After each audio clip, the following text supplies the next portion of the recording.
We are again. Another canceled draft from DraftKings. Again, they probably did the right thing overall. Here's our offending team in the 10 hole. Started off strong with Derrick Henry and AJ Brown. And so when I was looking for the team, I was like, what's going on? Then you get to the third round and you see, okay, became a disaster starting in the third round. They eventually canceled this one.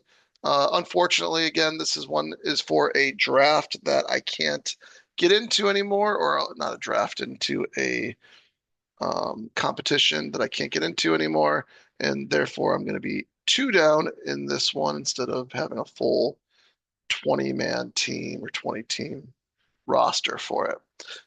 Let's see how I feel about my team, and then we'll go through the rest of them. Again, not to say that it shouldn't have been canceled, but just to see if for fun, did we really wish this one didn't get canceled?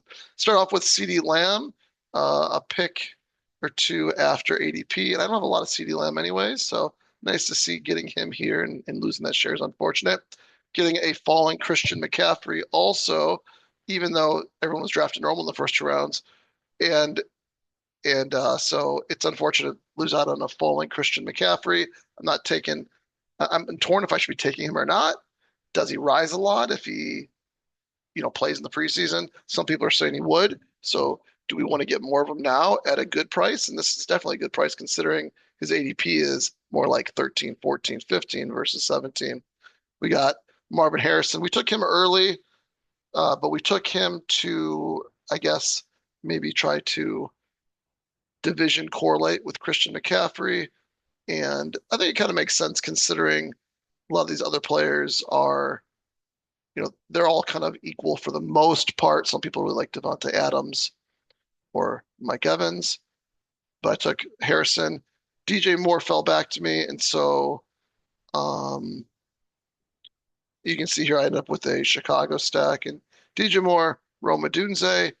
I got a Seahawk to go with that same division, Arizona, San Francisco, Seattle Seahawks, another San Francisco 49er. So I got a stack going there. Got a falling Tyrone Tracy. Pierce all fell. All these players fell.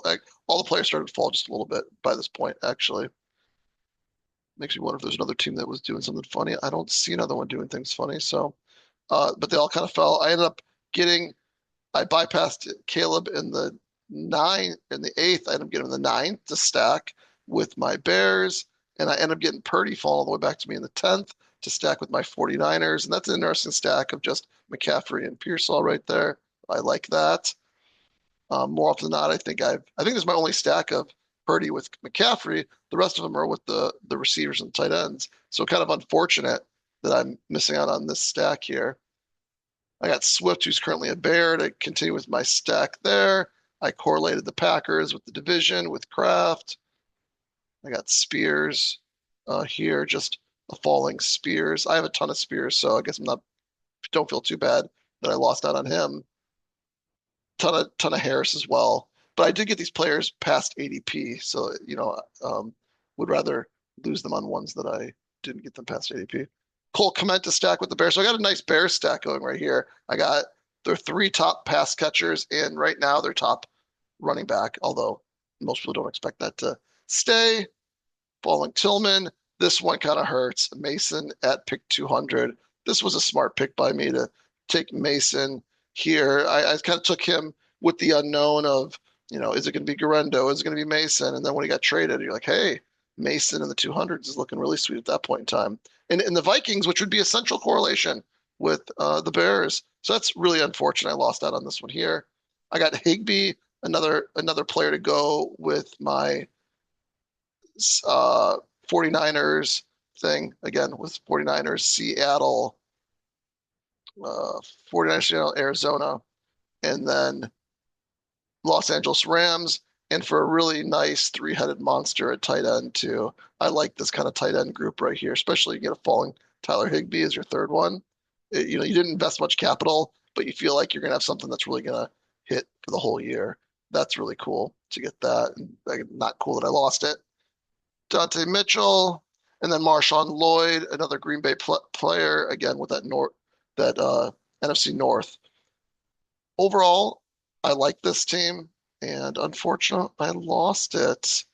Lots of correlation division-wise and team-wise and value with it too. Any other teams that were good competition for me that would feel unfortunate to lose their teams? Probably some, of course. This one right here is already looking nice just from a build perspective. Overall, heavy, but not too heavy at running back. Got a bunch of nice wide receivers there also. Took a tight end where he's kind of going for the most part. Burton goes further now. So this team, um, falling Charbonnet's nice. Dak Prescott to go with Ferguson right here, and McCarthy to go with Addison. So it all kind of comes together on this team. Nice team overall. Noel in the 19th round. You don't see that as often now. So that would have been a good team for this one, a tough one to go up against, and some good correlation there. Um, the second place team took Jackson a little early, but you can see again, looks like they invested well at running back. Nothing too heavy with two good ones. A lot of wide receivers in the middle. Jackson looks to be maybe unstacked. So an unstacked Jackson, but about all the ones you get, that'd be a good unstacked one. Tua with Waddle and Hill, and then Richardson.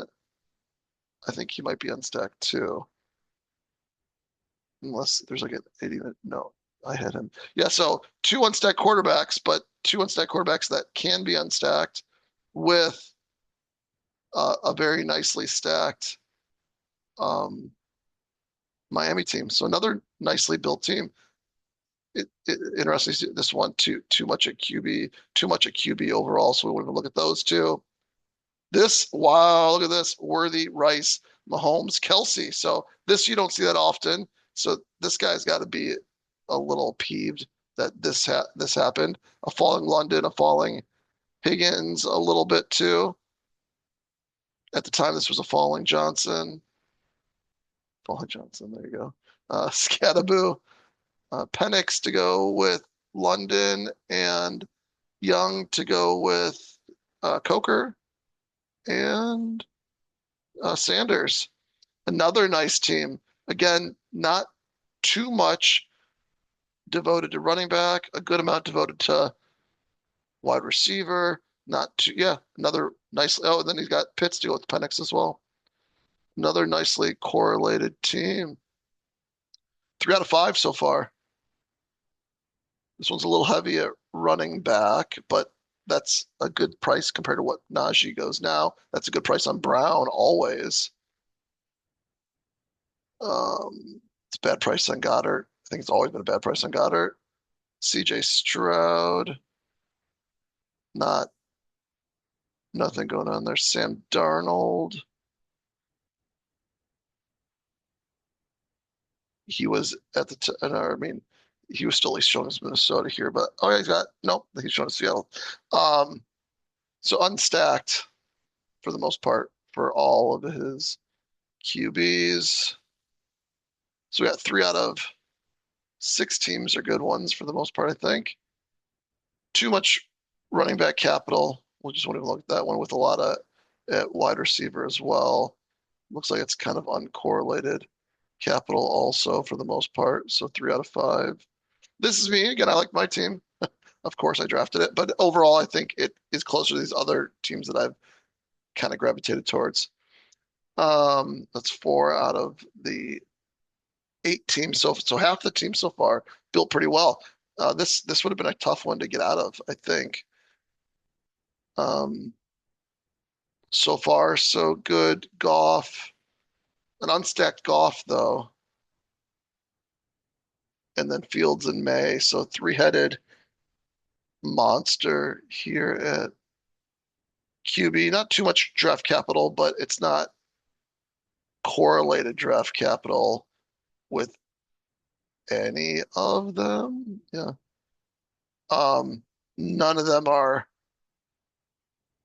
correlated draft capital. So not, I mean, there's some like potential things, but nothing really there. So 4 out of 9. Here's the offending team, 4 out of 10. Knicks, oftentimes you don't see stacks the same. So an unstacked Knicks, which I think is okay. Love with Reed, and they took Derek Carr all the way down here. Don't think you need to do that, but it's okay if you do.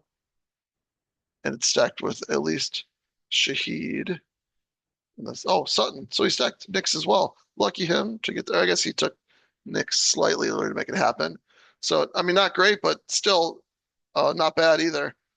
Good use of all the positions for the most part. I think solid team.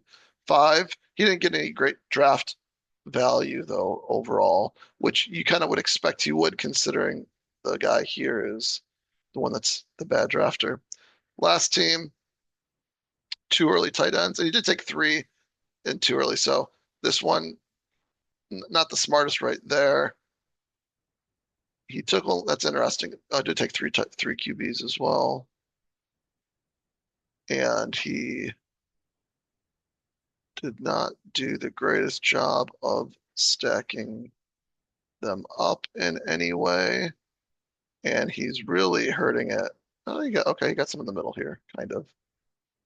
I'm not going to count. So five pretty darn good teams on this one. So I'm sure some of us are a little disappointed it got canceled, but also totally understanding and probably the right thing to do based on what we see here with the team in the 10 hole. Let me know what you think. Did DK do the right thing? Did I luck out this one got canceled, or do you think I had a pretty good team? See you in the next one. Peace.